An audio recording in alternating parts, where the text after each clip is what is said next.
नमस्कार, मैं आपके साथ आपका दोस्त सुमित अवस्थी। शाम के 7 बजने वाले हैं और वक्त है टाइम्स नाउ नवभारत के नए न्यूज शो चक्रव्यू, यानी CHAKRAVIEW। जैसा कि हमारा वादा है आपसे, आपकी राय के आधार पर यह शो आज भी हमने तैयार किया है। आज चक्रव्यू में कौन सा नेता घिरेगा ये बताएंगे। आपको चक्रव्यू का मेन्यू सबसे पहले दिखा देते हैं और फिर पब्लिक व्यू से जानेंगे कौन सी लीड स्टोरी आज होने वाली है। तो चक्रव्यू में आज जो पहली बड़ी स्टोरी हमारे मेन्यू में है वो ममता का जय महाकाल। अयोध्या टू बंगाल, मंदिर पॉलिटिक्स पर मच गया है सियासी बवाल।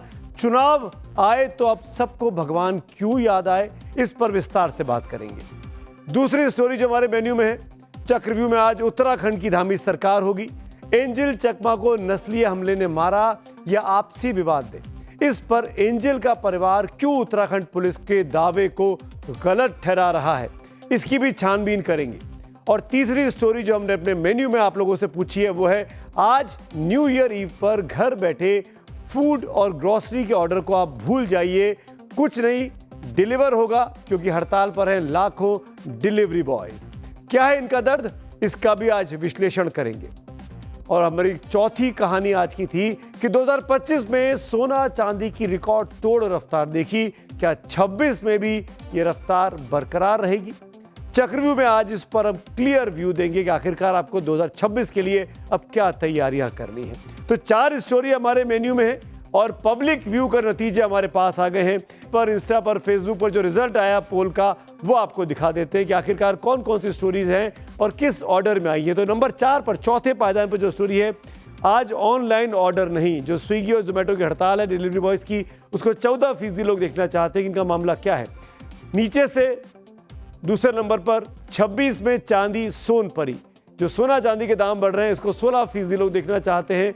ये नीचे से तीसरे नंबर की स्टोरी है। और अगर बात करें पायदान नंबर 2 की, तो एंजल पर परिवार वर्सेस सरकार, जो एंजल चकमा की देहरादून में पीट कर हत्या की गई नस्लीय हिंसा में, उस खबर को 17% लोग देखना चाहते हैं। हालांकि सरकार नस्लीय हिंसा नहीं कह रही है। और लीड स्टोरी के तौर पर अब ये साफ हो गया कि ममता बनर्जी का जो मंदिर का पूजा पाठ है, जो महाकाल की बात की जा रही है, उस पर ममता बनर्जी की स्टोरी 53% लोग देखना चाहते हैं। वैसे भी आज दिन भर मंदिर और नेता सुर्खियों में रहे, तस्वीरों में रहे। शुरुआत इसी पे करेंगे। राम धामदा पूरी सुहावन, राम धामदा पूरी सुहावन, लोक समस्त विदित अति पावन। रामचरितमानस के बालकांड की ये चौपाई उस अयोध्या नगरी के बारे में जो समस्त लोगों में अत्यंत पवित्र मानी जाती है। और आज की तारीख में ये पौराणिक शहर देश की सियासत के केंद्र में भी है।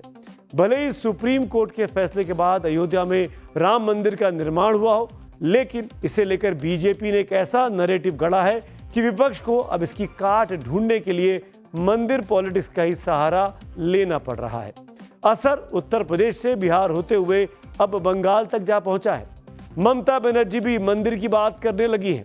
आज अयोध्या इसीलिए भी सुर्खियों में है क्योंकि हिंदी कैलेंडर के मुताबिक आज रामलला की प्राण प्रतिष्ठा के 2 साल पूरे हो गए हैं। प्राण प्रतिष्ठा की दूसरी वर्षगांठ पर आयोजित धार्मिक अनुष्ठान में देश के रक्षा मंत्री राजनाथ सिंह और यूपी के मुख्यमंत्री योगी आदित्यनाथ शामिल हुए। इस मौके पर राजनाथ सिंह ने राम मंदिर परिसर में मौजूद अन्नपूर्णा मंदिर में ध्वजारोहण किया। राम मंदिर प्रांगण से श्रद्धालुओं को संबोधित करते हुए रक्षा मंत्री ने माता जानकी के भव्य मंदिर का जिक्र कर दिया, जिसका निर्माण बिहार के सीतामढ़ी में चल रहा है। राम मंदिर आंदोलन दुनिया के सबसे ग्रैंड नैरेटिव में से एक है। मैं इसको ग्रैंड नैरेटिव इसलिए कह रहा हूं क्योंकि भूगोल, ज्योग्राफी और टाइम, भूगोल और समय दोनों के हिसाब से राम मंदिर आंदोलन दुनिया का सबसे बड़ा आंदोलन रहा है। राम मंदिर प्राण प्रतिष्ठा के दूसरे वर्षगांठ के मौके पर प्रधानमंत्री नरेंद्र मोदी अयोध्या में तो मौजूद नहीं थे, लेकिन उन्होंने इस मौके पर भगवान राम को जरूर याद किया। सोशल मीडिया प्लेटफॉर्म एक्स पर पोस्ट में उन्होंने कई तस्वीरों के साथ पीएम मोदी ने लिखा, मर्यादा पुरुषोत्तम की प्रेरणा हर देशवासी के हृदय में सेवा, समर्पण और करुणा की भावना को और मजबूत करे, जो समृद्ध और आत्मनिर्भर भारत के निर्माण का सशक्त आधार भी बने। मंदिर आंदोलन से लेकर मंदिर निर्माण तक नरेंद्र मोदी की बड़ी भूमिका रही है। 5 अगस्त 2020 को हुए भूमि पूजन से लेकर प्राण प्रतिष्ठा अनुष्ठान और पिछले महीने की 25 तारीख को ध्वजारोहण उत्सव के साथ मंदिर की संपूर्णता के ऐलान के मौके पर पीएम मोदी खुद मौजूद रहे थे। ये तीनों तस्वीरें उन्हीं मौकों की याद दिला रही हैं। इस समारोह में मौजूद मुख्यमंत्री योगी आदित्यनाथ ने भी राम मंदिर आंदोलन के समय का जिक्र किया। बताया कि कैसे पहले राम बोलने भर से भक्तों को लाठियां पड़ती थी, गिरफ्तारी हो जाती थी, लेकिन आज मोदी सरकार राम के नाम पर योजनाएं लेकर आ रही है।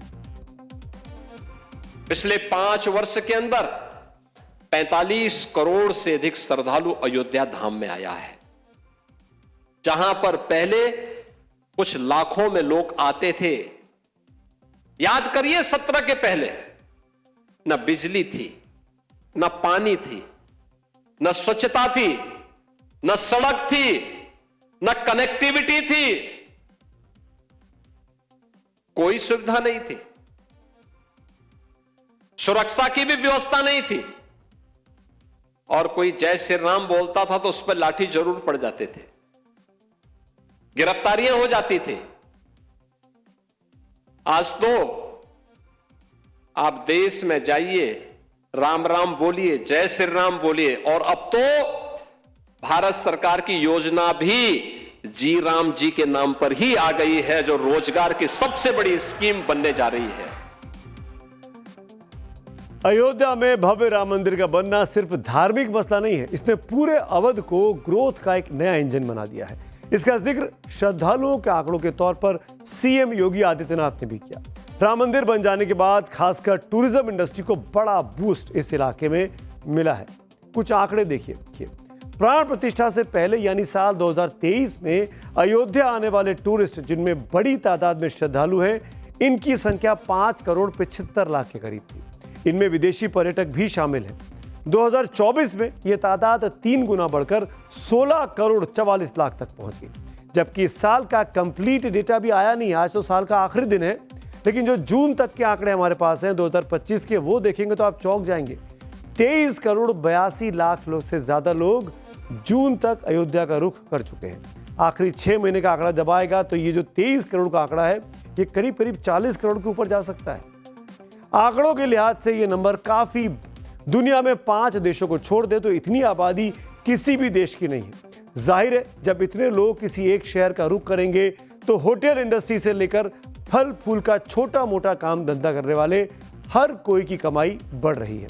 एक रिपोर्ट के मुताबिक राम मंदिर बन जाने के बाद अयोध्या के छोटे मोटे कारोबारी, जो हर रोज पहले 200 से 300 रुपए की कमाई करते थे, वो अब 1000 से 1500 रुपए हर रोज कमा रहे हैं, यानी करीब 5 गुना की बढ़ोतरी। एक तो प्राण प्रतिष्ठा की दूसरी वर्षगांठ और दूसरी ओर साल का आखिरी दिन। ऐसे में बड़ी तादाद में श्रद्धालुओं की भीड़ रामलला के दर्शन के लिए भी पहुंची। उनसे बात की हमारे सहयोगी मनीष यादव ने। रामलला के विराजित होने की दूसरी वर्षगांठ पर रक्षा मंत्री राजनाथ सिंह और मुख्यमंत्री योगी आदित्यनाथ तो शामिल हुए ही, भक्तों का जमावड़ा भी लगा हुआ है। दूर दराज इलाके से नए साल के जश्न से पहले भक्त रामलला का दर्शन करने पहुंचे। दिल्ली से एक परिवार आया हुआ है। मैडम, क्या नाम है आपका? मेरा नाम सुमन है। तो आपने सुमन जी दर्शन कर लिए? जी, बहुत दर्शन कर लिए, बहुत अच्छा दर्शन हुए, बहुत अच्छी व्यवस्था है। प्रभु श्री राम को देखकर क्या मन में आया, क्या ख्याल आया? प्रभु श्री राम को देख के हम क्या सोच सकते हैं, हम नहीं सोच सकते कुछ, लेकिन साल का अंत भी उन्हीं से दर्शन से हो रहा है, कल साल की शुरुआत भी उन्हीं के दर्शन से हो। दोहरा दर्शन करेंगे? दोहरा दर्शन करेंगे, इससे वही भव्य बात नहीं हो सकती है। अच्छा, ये दर्शन? हाँ जी, मजा आया बहुत, मतलब रामचंद्र जी की जय। अच्छा, अयोध्या देखकर कैसा लगा? अयोध्या में पारंपरिकता भी है, लेकिन नयापन भी, आधुनिकता भी नजर आती है। बहुत बढ़िया हो गया है जी, बहुत अच्छी व्यवस्था हो गई है श्री राम जी के लिए। क्राउड की व्यवस्था।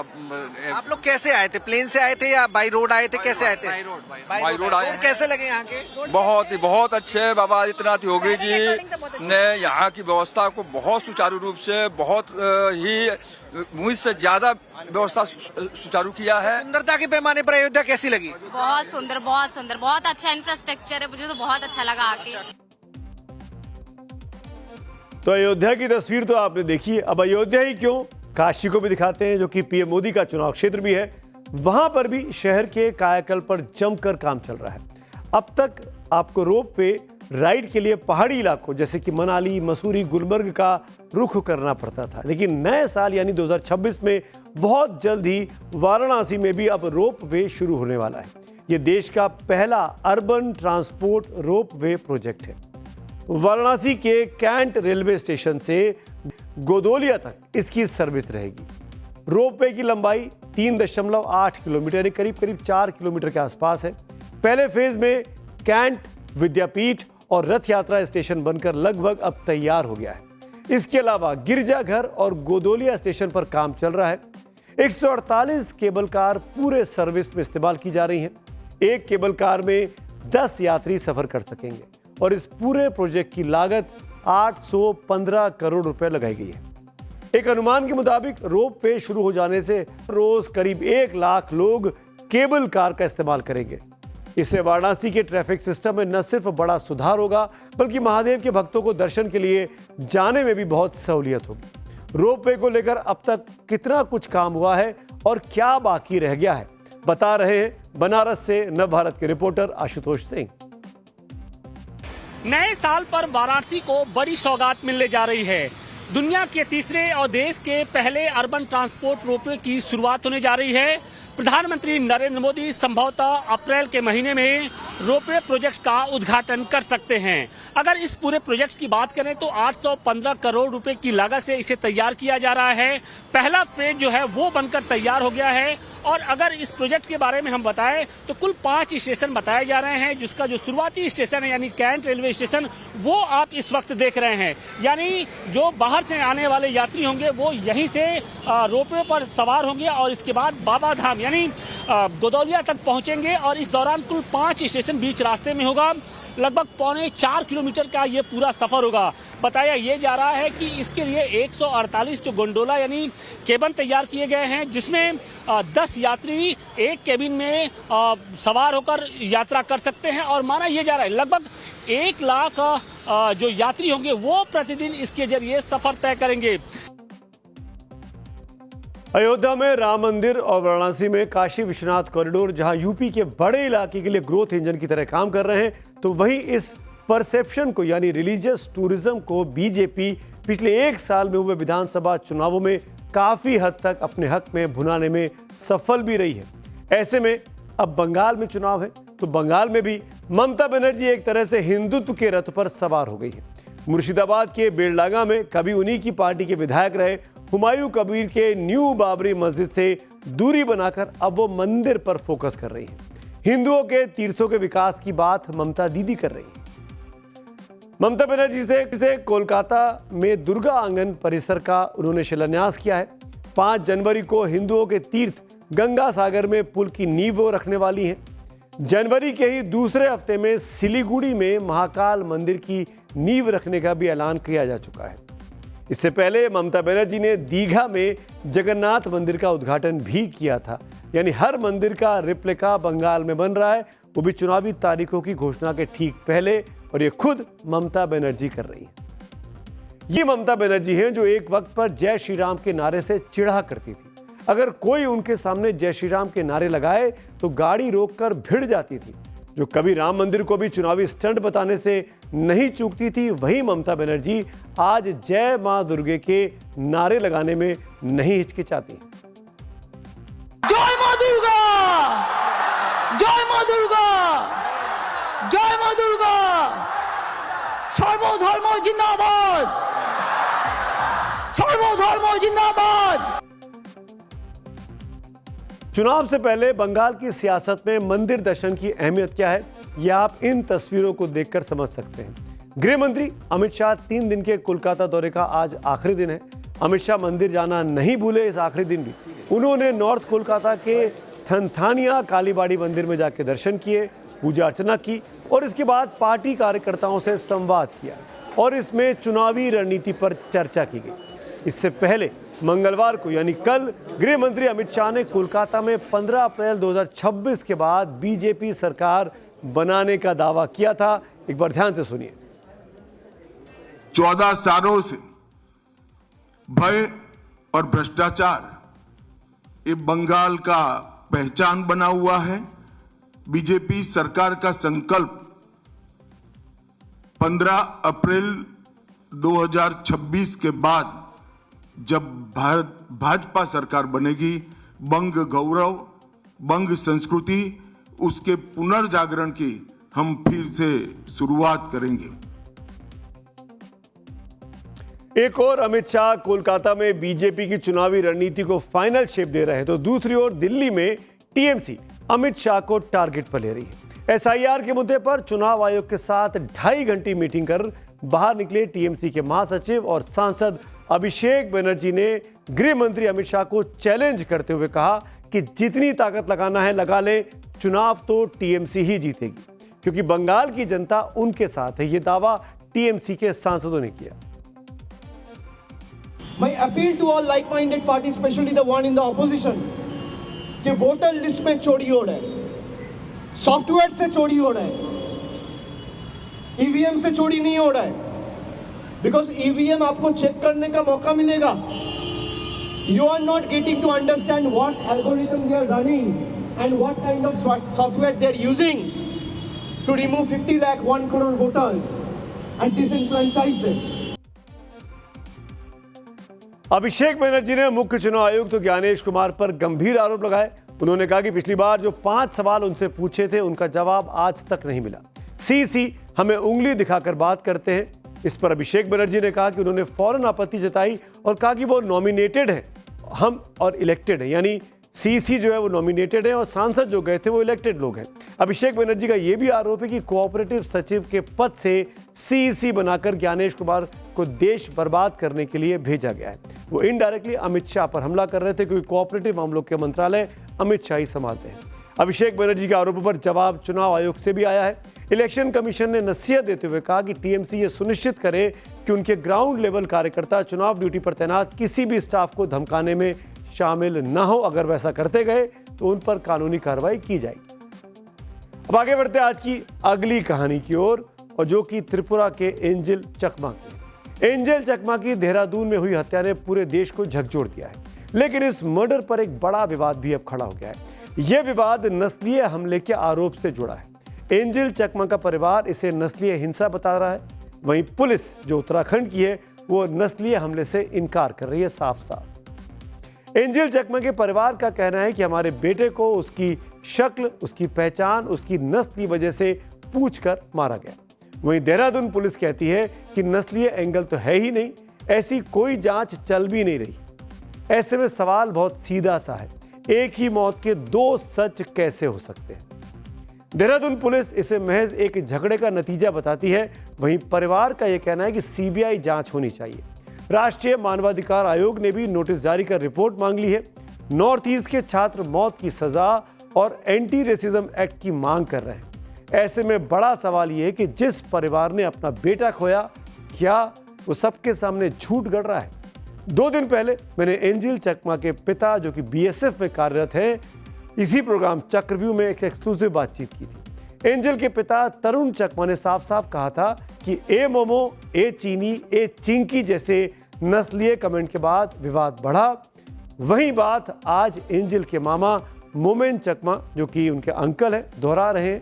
सुनिए जरा वो क्या आरोप लगाते हैं। ये वहाँ का जो प्रशासन है वो जो बोल रहे हैं इंटरव्यू में ये रेसिज्म नहीं है, तो हम लोग काफ़ी देखे हैं, ये पहले बार नहीं है। नॉर्थ ईस्ट के स्टूडेंट्स और काफ़ी जो भी बाहर में काम करने के लिए जाते हैं उन लोगों के लिए ये पहले नहीं है। नॉर्थ ईस्ट के बाहर कभी भी जब भी जाता है, कहीं ना कहीं सब लोग इस तरह का रेसिज्म फेस कर रहा है।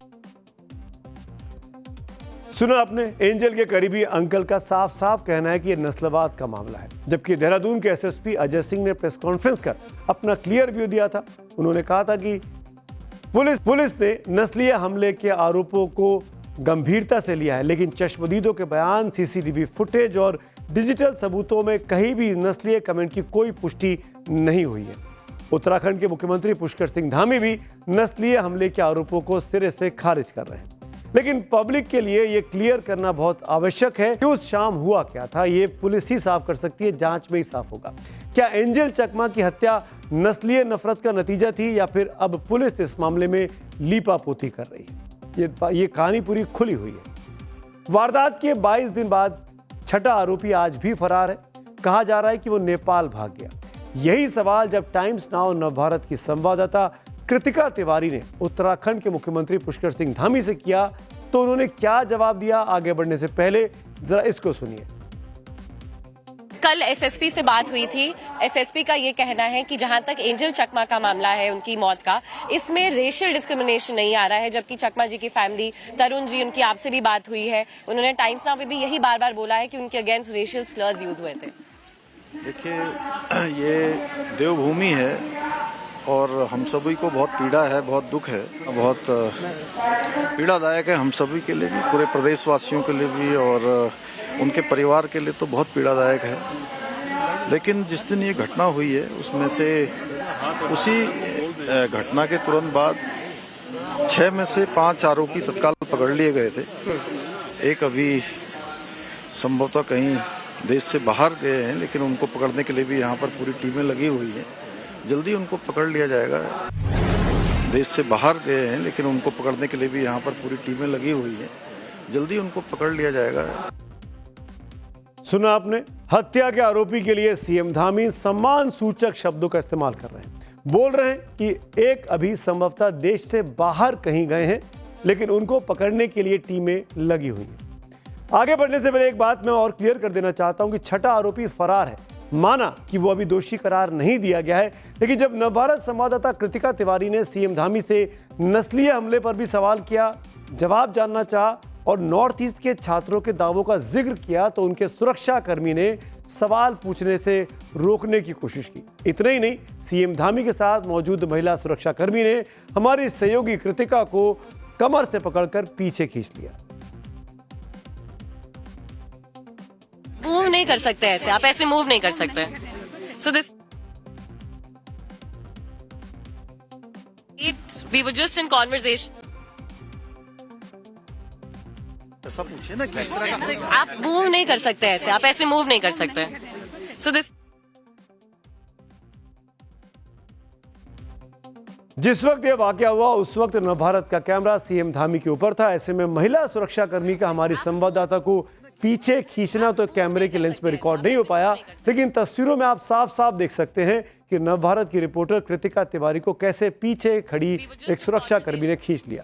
लेकिन उससे पहले सीएम धामी ने नवभारत के कैमरे पर नस्लीय हमले को लेकर क्या कहा था, इसे भी ध्यान से देख लीजिए। बच्चों का कहना है पर ऐसे पहले भी हुआ है और पॉलिसीज की जरूरत है। देखिए, जहाँ सख्ती की जरूरत है हम सख्ती करेंगे, लेकिन आप अपना क्वेश्चन कम पूछिए, मेरे से ज्यादा पूछिए। मैं बता रहा हूँ आपको जी। आप बोल रही हैं कि आप नहीं सर, मैं तो सिर्फ सवाल ही पूछ रही नहीं, सवाल आप ऐसा पूछिए ना, किस तरह का आप मूव नहीं कर सकते ऐसे, आप ऐसे मूव नहीं कर सकते। नफरत के खिलाफ नवभारत की मुहिम जारी है। ऐसे में अगर खबर नफरत से जुड़ी होगी तो नवभारत जरूर सवाल पूछेगा, क्योंकि अगर देश में किसी को उसकी नस्ल, रंग, भाषा या पहचान की वजह से निशाना बनाया गया तो वो भारत के संविधान पर हमला है। हम संविधान के कुछ खास अंश आपको बता देते हैं। संविधान के अनुच्छेद 14 में साफ साफ लिखा है कि देश का हर नागरिक कानून के सामने बराबर है, हर नागरिक। अनुच्छेद 15 कहता है कि राज्य किसी भी नागरिक से धर्म, जाति, नस्ल, लिंग या जन्म स्थान के आधार पर भेदभाव नहीं करेगा। अनुच्छेद 17 में लिखा है कि किसी भी तरह का सामाजिक बहिष्कार, अपमान और भेदभाव असंवैधानिक है। और सबसे अहम अनुच्छेद 21 में साफ साफ कहा गया है कि हर नागरिक को गरिमा के साथ जीने का अधिकार है। नफरत चाहे जिस भी शक्ल में हो मंजूर नहीं है, लेकिन नफरत है कि रोज नया रूप लेकर सामने खड़ी हो जाती है। अब देखिए, बॉलीवुड की एक्ट्रेस है नुसरत भरूचा। वो महाकाल मंदिर में दर्शन करने पहुंची तो कुछ कट्टरपंथी छाती पीटने लगे। ये तस्वीरें महाकाल मंदिर की हैं, उज्जैन की, जहां पर दर्शन करने पहुंची थी नुसरत, और ये तस्वीरें कुछ कट्टरपंथियों को पसंद नहीं आई हैं। कट्टरपंथी छाती पीटने लगे। अब नुसरत का मंदिर जाना उनको किसी गुनाह की तरह दिखाई देता है। भारत का संविधान हर भारतीय को अपनी मर्जी से पूजा पाठ का अधिकार देता है, लेकिन नुसरत की भस्म आरती का एक छुटभैया सी संस्था, बहुत ही छोटी सी संस्था है, ऑल इंडिया मुस्लिम जमात के अध्यक्ष मौलाना शहाबुद्दीन रजवी को ऐसा चुभाया नुसरत का ये विजुअल कि वो नुसरत को धिक्कारने लगे। इसे गुनाह अजीम बताते हुए नुसरत भरूचा को शरीयत की नजर में गुनाहगार करार दे देते हैं। महाकाल मंदिर उज्जैन में नुसरत भरूचा ने जाकर के दर्शन किए, जल चढ़ाया और वहाँ मजहबी परंपराओं को निभाया। इन तमाम चीज़ों की इस्लाम इजाज़त नहीं देता है। उन पर शरीयत हुक्म लगाती है कि वो नुसरत भरूचा, तौबा करें, इस्तिग़फ़ार पढ़ें और कलमा पढ़ें। उन्होंने इस्लाम के उसूलों के ख़िलाफ़ काम किया है, इसलिए वो शरीयत की गिरफ्त में आ गई हैं और वो सख्त गुनाह अजीम के शिकार हैं। उनको तौबा करना ज़रूरी है। अब चक्रव्यूह के दशकों से मेरा सीधा सा सवाल है कि क्या मौलाना शहाबुद्दीन रज़वी के इस बयान में मजहबी नफरत की बू नहीं आती? मौलाना का यह बयान क्या भारतीय संविधान की मूल भावना पर सीधा हमला नहीं है? ऐसे बयान बेशक भारत की सेकुलर फैब्रिक को कमजोर करते हैं। अगर मौलाना सच में इस्लाम के सिद्धांतों की रक्षा करना चाहते हैं तो उन्हें सहिष्णुता सिखानी चाहिए, ना कि तौबा करने की नसीहत देनी चाहिए। नुसरत भरूचा को अपनी जिंदगी अपने तरीके से जीने का हक है। समय आ गया है ऐसी नफरती आवाजों को चुनौती दी जाए ताकि भारत सच्चे अर्थों में एकता का प्रतीक बने रहे। अब नंबर है मौलाना शहाबुद्दीन रज़वी को काउंटर व्यू सुनाने का। मुस्लिम धर्मगुरु मौलाना सैफ अब्बास का कहना है कि मौलाना शहाबुद्दीन समाज को बांटने की सुपारी लिए हुए हैं। उनको फतवा देने के कोई अधिकार नहीं है। अगर कोई जाता है तो उसको जाने से नहीं रोका जा सकता है। किसी भी धर्मगुरु का काम ये होता है वो धर्म की शिक्षा से अवगत करा दे, उसके बाद मंदिर जाए, मस्जिद जाए, क्योंकि ये लोग जो सेलिब्रिटीज हैं ये सब जगह जाते आते रहते हैं, तो इससे इनके दीन के ऊपर असर पड़े, इनके अकीदे के ऊपर असर पड़े, मैं ये समझता हूँ नहीं है। वो लगता है सुपारी लिए हुए हैं समाज को तोड़ने की और बिलावजह। भारत किसी की जागीर नहीं है, यहाँ मजहब निजी मसला है और हमारे धर्मनिरपेक्ष देश में संविधान सबसे ऊपर है। लेकिन फिलहाल माहौल ऐसा बना है कि कोई मंदिर जाए तो विरोध हो जाता है, कोई विदेशी सैलानी सेंटा क्लॉज की ड्रेस में गंगा स्नान करे तो उस पर विरोध हो जाता है। मैं आपसे यही अपील करना चाहता हूं कि अगर आपके मोहल्ले में, आपके शहर में कोई नफरत का जहर फैला रहा हो तो चुप मत रहिए। सोचिए, अगर ऐसा ही बर्ताव विदेशों में रह रहे या घूमने गए भारतीयों के साथ वहां पर हो तो उनको कैसा लगेगा। और अब वक्त हो गया है दिन भर की बड़ी खबरों का। ये देख लेते हैं एक बारी बारी से आज की और बड़ी खबरें क्या हैं। बिहार में सीएम नीतीश कुमार के बेटे निशांत कुमार को राजनीति में लाने की मांग अब तेज हो गई है। पटना में सीएम आवास के सामने समर्थकों ने पोस्टर लगाए जिसमें निशांत कुमार को जेडीयू की कमान सौंपने की मांग की गई है। अगली बड़ी खबर है आज की, जो इंदौर में दूषित पानी पीने की वजह से 7 लोगों की मौत हो गई, जबकि 35 से ज्यादा लोग बीमार हैं। लोगों की मौत के बाद प्रशासन ने कार्रवाई करते हुए 2 अधिकारियों को निलंबित कर दिया, वहीं 1 अधिकारी को बर्खास्त भी किया गया है। दिल्ली में सेहत से खिलवाड़ करने वाले गिरोह का पुलिस ने भंडाफोड़ किया। दिल्ली क्राइम ब्रांच ने 4 आरोपियों को गिरफ्तार किया, साथ ही ब्रांडेड कंपनी के घी और नकली नमक को भी जब्त किया है। दुनिया ने एक बार फिर भारत की ताकत देखी। डीआरडीओ ने एक ही लॉन्चर से 2 प्रलय बैलिस्टिक मिसाइलों को लॉन्च किया। ओडिशा में चांदीपुर के इंटीग्रेटेड टेस्ट रेंज से मिसाइल का सफल परीक्षण किया गया है। विदेश मंत्री एस जयशंकर ने ढाका में बांग्लादेश नेशनलिस्ट पार्टी की कार्यवाहक अध्यक्ष तारिक रहमान से मुलाकात की। उन्होंने बांग्लादेश की पूर्व प्रधानमंत्री खालिदा जिया के निधन पर प्रधानमंत्री नरेंद्र मोदी का व्यक्तिगत शोक संदेश सौंपा और भारत सरकार की ओर से गहरी संवेदनाएं भी व्यक्त की। और अब बढ़ते आज की अगली खबर की ओर। देश में इस समय न्यू ईयर के जश्न में डूबा हुआ है। आप भी न्यू ईयर की तैयारियां कर रहे होंगे, आप भी किसी पार्टी में जाने वाले होंगे, आपके घर में कोई पार्टी होने वाली होगी। लेकिन अगर आप घर पर ही न्यू ईयर को सेलिब्रेट करने का सोच रहे हैं और ये भी सोच रहे हैं कि आज तो खाना बाहर से मंगा लिया जाए, बाहर से ऑर्डर कर दिया जाए, कोई डिलीवरी बॉय दे जाएगा, तो ऐसा आज होने वाला नहीं है। ये खबर आज आपके लिए ही है, क्योंकि आपके जश्न में खलल पड़ सकता है। क्योंकि कम कमाई और 10 मिनट में डिलीवरी के प्रेशर से परेशान गिग वर्कर्स आज हड़ताल पर हैं। यानी अगर आप न्यू ईयर की पार्टी के लिए कुछ ऑर्डर करना चाह रहे हैं तो हो सकता है कि आपको 10 मिनट का इंतजार करते रहें और खाना घंटों तक ना पहुंचे या पहुंचे ही नहीं। ऐसे में बेहतर यह है कि आप अपनी पार्टी का इंतजाम, अपने खाने का इंतजाम पहले कर लें, अपने आप बना लें, अपने गैस पे पका लें। गिग वर्कर्स नहीं काम कर रहे हैं, खासकर दिल्ली एनसीआर में ज्यादातर बड़े शहरों में। Telangana gig and platform workers union और Indian federation of app based transport workers की हड़ताल का असर दिल्ली, मुंबई, पुणे, कोलकाता और हैदराबाद जैसे बड़े शहरों में देखने को मिल गया है।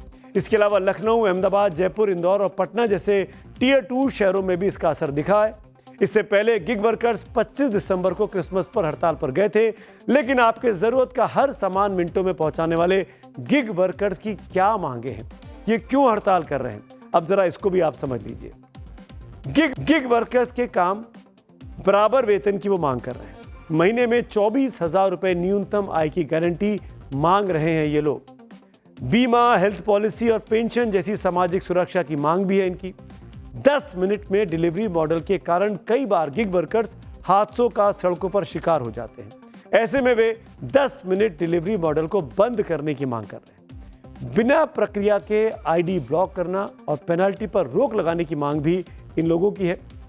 इन डिलीवरी बॉयज की मांग है कि एल्गोरिदम के आधार पर भेदभाव बंद हो, सबको बराबर काम मिले, महिला वर्कर्स को विशेष सुरक्षा और लाभ मिले, प्लेटफॉर्म और कस्टमर से सम्मानजनक व्यवहार मिले, सुरक्षा के लिए आवश्यक इक्विपमेंट दिए जाएं और काम के बीच में ब्रेक और तय समय से अधिक काम न लिया जाए। इनको ब्रेक तक नहीं मिलता है। डिलीवरी और ई कॉमर्स प्लेटफॉर्म से जुड़े कर्मचारियों का कहना है कि उनसे 12 से 14 घंटे तक काम लिया जाता है, लेकिन उसके हिसाब से कंपनियां उन्हें पैसा नहीं देती। ऐसे में उनके घर का गुजारा कैसे होगा, खुद सुन लीजिए इनकी समस्याएं। हम लोग अंदर जा रहे तो अगर 30 सेकंड का देते हैं हम लोग का ना, वो 30 सेकंड का मतलब ऑर्डर का उठाने का वो देते हैं हम लोग को कंप्लीट।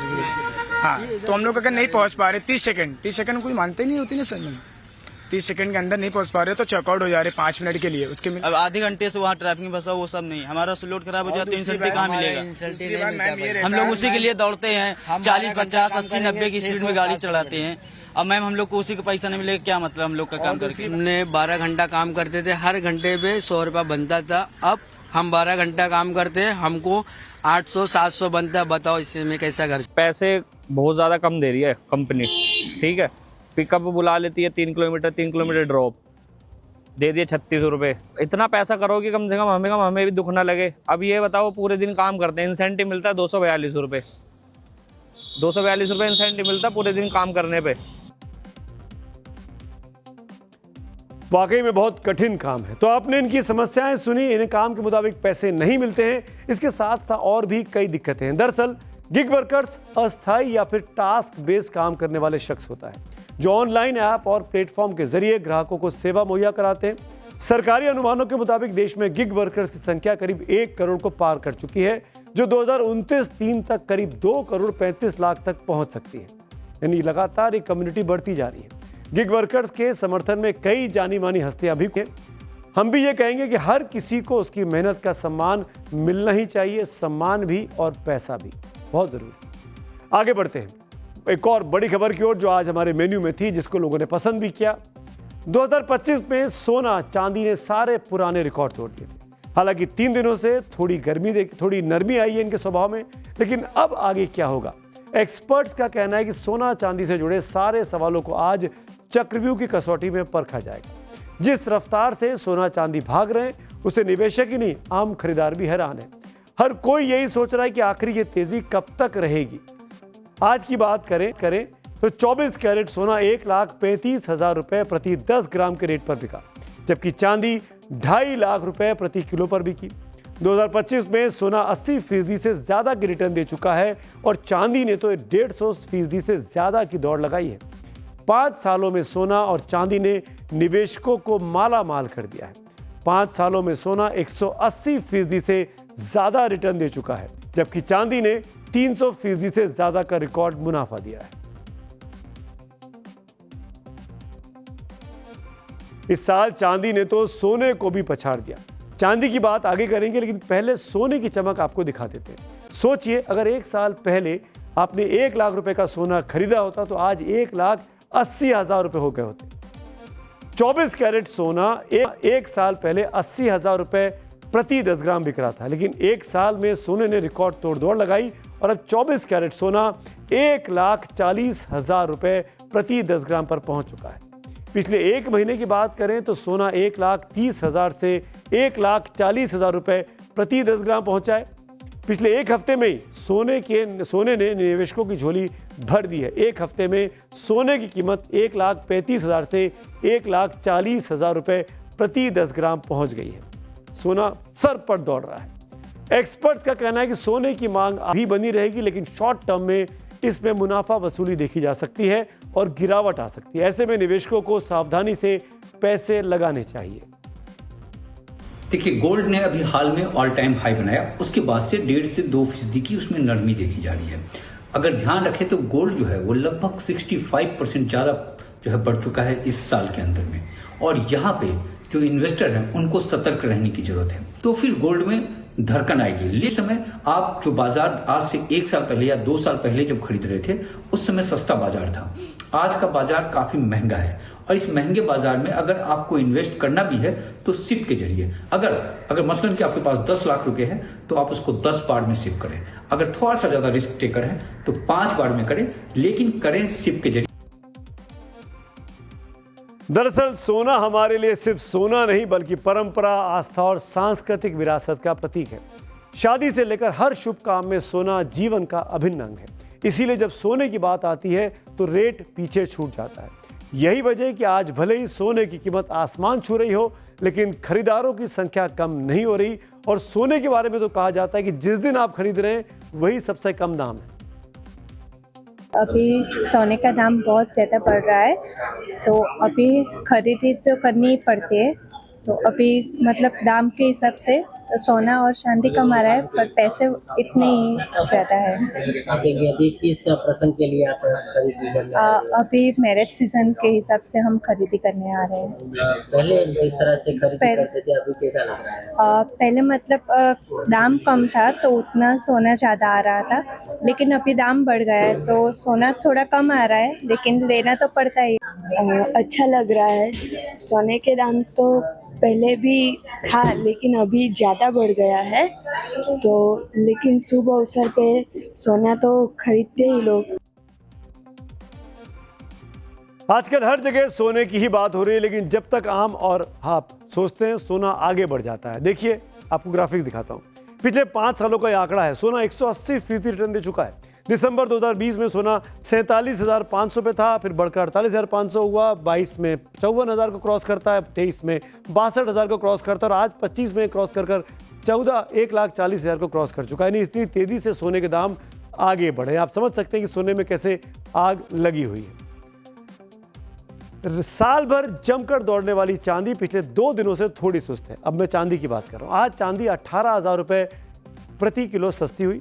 चांदी के भाव में इस हफ्ते की शुरुआत से ही उथल पुथल देखने को मिल रही है। सोमवार को यह अचानक 21,000 रुपए टूटी और फिर मंगलवार को तूफानी रफ्तार से भागती हुई नजर आई। लेकिन आज साल के आखिरी दिन यानी 31 दिसंबर को एमसीएक्स पर चांदी फिर लुढ़क गई, लेकिन 2025 में चांदी जैसा कोई नहीं चमका। पिछले 5 सालों में चांदी के जो निवेशक हैं उनकी कितनी चांदी हुई है, जरा आप देखिए इस ग्राफिक्स में। देखिए कहाँ थी, 2020 में 56,000 रुपए किलो पे थी, आज बढ़कर 2025 में ये तेजी से 56 से 62, 68, 78, 86 और अब कहाँ पहुँच गई है। तो चांदी कितनी तेजी से आगे बढ़ रही है ये किसी से छुपा नहीं है। एक तरफ चांदी ने निवेशकों की झोली जमकर भरी, तो दूसरी तरफ ग्राहकों के लिए चांदी के आभूषण लेना मुश्किल होता जा रहा है। ये चिंता खासतौर पर महिलाओं की है।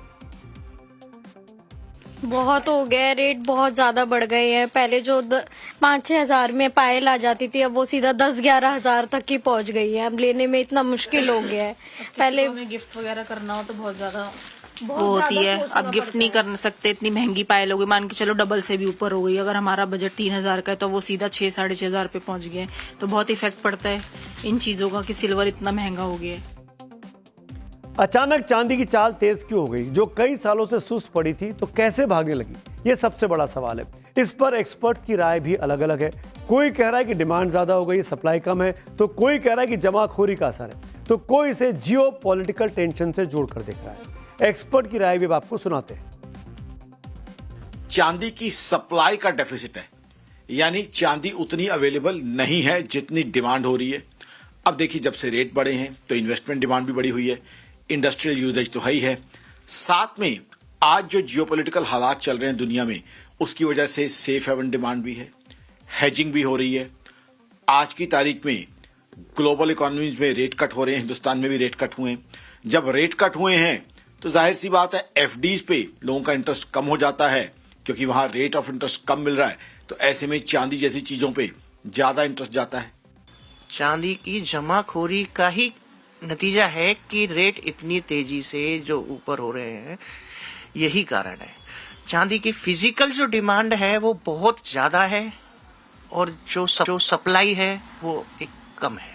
इस वजह से इसकी डिमांड बहुत तेजी से बढ़ रही है। चांदी में अचानक रॉकेट कैसे लग गया, अब ये भी आपको समझाते हैं।